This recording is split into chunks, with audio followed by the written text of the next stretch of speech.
This is Water Elemental. And this is Axis. We're here to talk about the League of Legends. This is a broadcast doppelganger we do, based on the popular series of books by J.K. Rowling. Oh. I was going to say Pendragon. But hey, while we're here, we got a couple of things this week, folks. We got news. We got a patch that dropped. We got a couple other kind of tiny things, but we'll go over them. And we have Maokai, that one guy from Twisted Tree Lie. That was really bad. You guys have to forgive me for that one. Hey, it wasn't me for once. Yeah. Hey-o! No, that was... Anyway, first things first, probably the thing you're all interested in. Okay. He is what's being defined as a tanky, sort of... DPS. I wouldn't even call him a DPS, really. They want him to be, in a way, but that's... His main role is going to be tanking. You want him to be a DPS. I don't want him to be a DPS. I want him to be a tank. Sure you do. Stop touching me. Yeah. Anyway, Maokai, didn't pick him up this week for a couple of reasons. Store's been down whole time. I haven't even been able to buy runes, like at all. It's ridiculous. So 5 hours straight, I kept an eye on that store. I'm sitting there. I'm trying to do everything else. Stupid. Hey, new champion, guys. Sorry. I heard he was getting distributed to top end players. I was like, really? I saw a few of them. Yeah, but me too. I saw one with a skin too. The charred skin didn't look too great, to be honest. Doesn't look that good in game. Not really. Tiki skin though, have you seen that one yet? I haven't seen the Tiki skin yet. I might be getting Tiki skin. That's why. Tiki. Ha. But what I've seen so far is pretty nice. He does some good burst damage in team fights. In the lane phase, I was not intimidated by him at all. Oh no, I'm rooted. His root was negligible. Really, I could turn around and drop a pot shot on him. He did have good regen in the lane phase. He's constantly getting 70 HP back from his passive. And the harassment from his saplings, I wasn't too frightened of it, but it did make me rethink my positioning, and it did make me rethink ward placement. So I was kind of moving around, trying to make sure, I didn't get caught in these ward blasts, in these sapling blasts, because, it's not too terribly much, but if you get hit by the initial throw and the explosion, it's a good amount of health, so just avoid it. It's pretty easy to avoid. I've seen some pretty silly stuff with that seedling, though.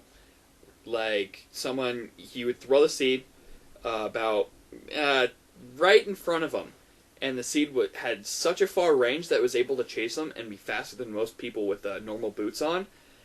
So he has a long distance if you know how to time it right. So he can harass behind towers and stuff, so if they're hiding there trying to port, he can throw a seedling runs up, kamikazes. That's pretty nice, though. But I imagine. Other than that, his little charge initiate thing is nice. It's definitely not a great skill until you get probably level 4, level 5 of it, because it was basically like, okay, I alpha strike up to you for pretty much no damage, you're rooted for a half second, and then it's done. Until it gets about up to 4 or 5, rank 4 or 5, it's nothing to get excited about. Slow doesn't last long now, does it? It's a snare. It's a snare? Yeah, and then his little melee range pummel is the slow. That one, I haven't really noticed too much of a dramatic effect, mostly because I've been playing a lot of range, so I probably haven't seen it too terribly much. I have. It's hit or miss. A lot of people are very cautious with him. It's strange. He has a great initiator, and he has a great amount of AoE damage, and they never want to take the initiative, be like, team, let's run in. I'll go in there first. Because a lot of people are just like, I don't wanna. Someone else do it. I don't want to use my ult. It'll drain my mana. And it's just stuff like that. I've heard every excuse in the book from every person I got to see play him. It was kind of annoying because 5v5s, when you need someone to go in there and tank, he wouldn't step up. None of them would. Well, just maybe early game or early playstyle, hesitance. Because we haven't had a tank in a long time, so people are probably not adjusted to it. Yeah, last was Trundle, and he's not much of a tank. His AoE, his little damage mitigation thing, is awesome.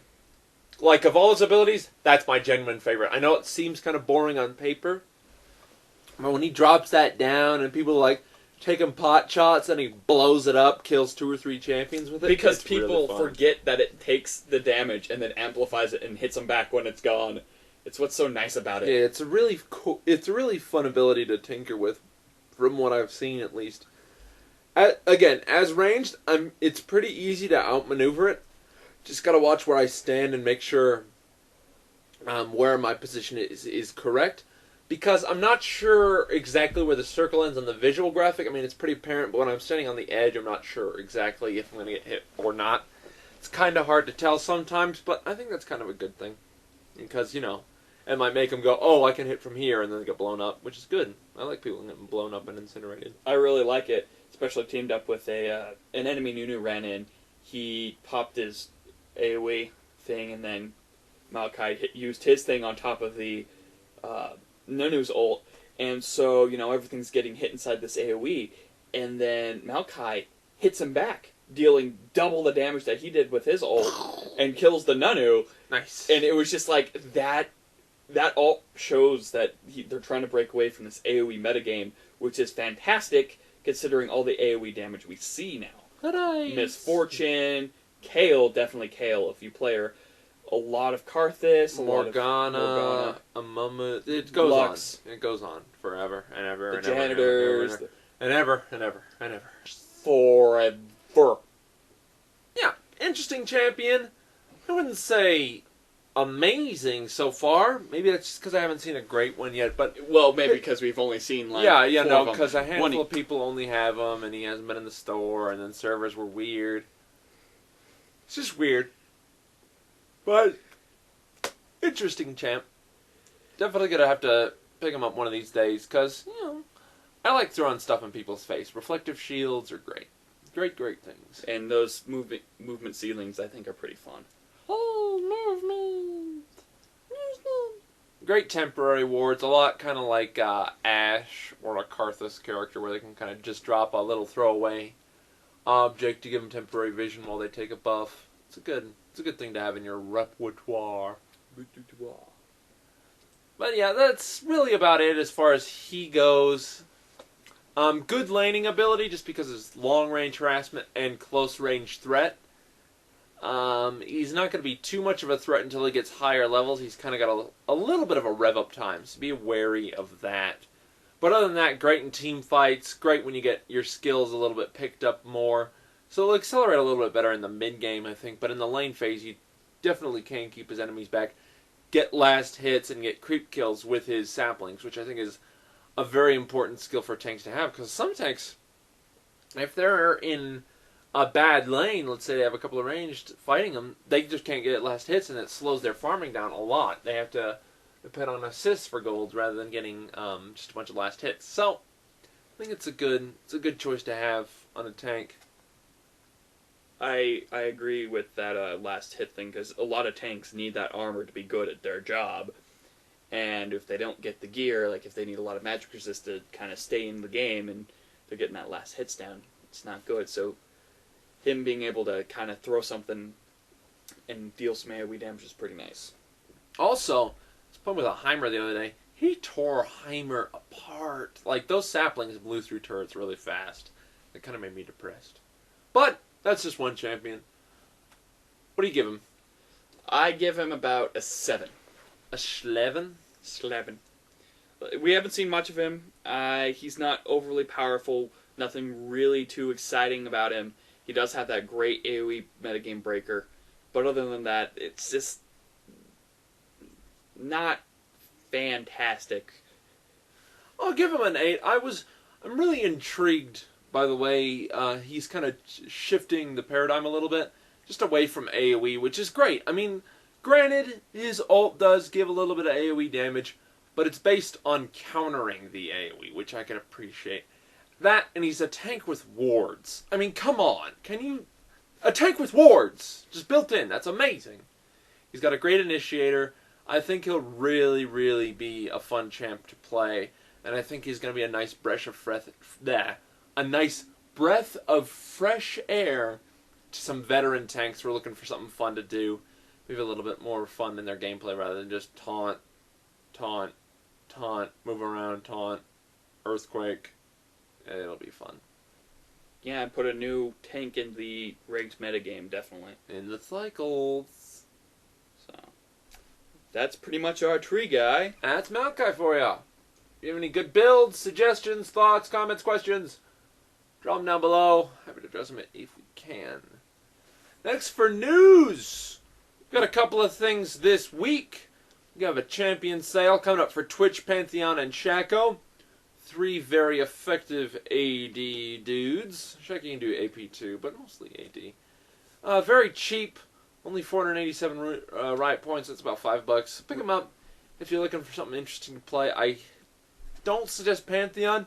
He was nerfed really hard. He got nerfed again this patch, so maybe give Shaco a whirl. And if you like Twitch, definitely pick up the Gangster Twitch thing, because that's probably one of the best skins for him. Oh, yes. Get him on sale. Next, we have the Valorant Video Contest 3.1 winners. We need to enter one of those, but the videos are definitely very informative. If you're looking for maybe something to look at so you can say, oh, that would have been helpful when I was a low level. Or if you are a low level, check them out. Definitely, they're very helpful. And of course, we had a skin sale. It's over now. Sorry, guys. And we also have the new skin, Cowboy Alastar. Yeah, it looks like garbage. Don't get it? Yeah. I saw that right off the bat. I'm like, well, maybe it looks better. And no. Let's just put a cowboy hat and a belt buckle on Alastar and call it a day, folks. How much should we put it for? $4.75? 7,000. Well, we'll say it's legendary. New login queue system. I was working on it. I'm not sure if I got it all right, but you can't log in while busy still. But if you get online and you log in, you still have to wait in a queue to get in. While this is kind of nice, I could say, oh, hey, I can leave this here and get it on eventually. They should let you do it while the thing is busy, or whatever their crap is about regulating the server. That would be the good time to put it in. Maybe I saw it wrong, maybe that's what they did, but that's what I've seen so far. I don't like how they just moved all the friend lists and stuff to the right side of the screen. Oh, it's an aesthetic change. Get off me. Yeah, I'm so used to clicking on the left, and now it's on the right, so I'm trying to invite you. The new interface will take a little bit of getting used to. The matchmaking interface is a lot better, though. At first, I didn't know what was going on, but now it's just like, oh, that's easy. It's like, I want to join a game. I clicked oh, I have to click blind pick. So it's all right. I had some problems with Jelly Green when the servers were up for the first time. And I couldn't figure out how to invite him to a group because I didn't think you actually had to click on the game type first and then choose if you want to go through solo or in a team. And I'm just like, how do I get into this? And I figured it out after a while. Hooray! 4 hours. And finally, the patch notes. Big CDR nerf. Big Rise nerf. I'm going to call it a nerf just because I've been playing against a couple of Rises. Not terribly intimidated. He doesn't have the stopping power he does early game, and by late game, he's just kind of getting phased out by carries just because they don't damage him. You can get up in their face, but they're just going to incinerate him. So I really think it was a nerf more than anything. It was kind of like, oh, we're making Veigar new and awesome! And then Veigar was just terrible for a while, and they had to rebuff him, and then rebuff him, and then rebuff him. So I imagine they got to buff Rise's ratios, maybe some of his durations on his rune shield. So I think he'll need to be buffed, but it might be a change for the better. It'll take time to tell. That's what happened with when they redo a champion, any champion, if they're going to change something about him. No, they did a fundamental change to Kayle, and Kayle did great. Yeah, it took a while, but she finally, did better. But her original passive was horrible. No, that's what I'm saying. When they reworked her passive and some of her abilities, she did fine. Yeah. So they can do it. They just, I don't know. Maybe it's bad luck with mages. Who knows? They needed to do a little bit market research before. And finally, CDR nerf. They reduced the cooldowns on pretty much all items with defensive stats, health, armor, magic resist, otherwise. And then they gave us a new item that builds out of the tome. The ancient tome. I love the ancient this. Tome, it's a book of some kind.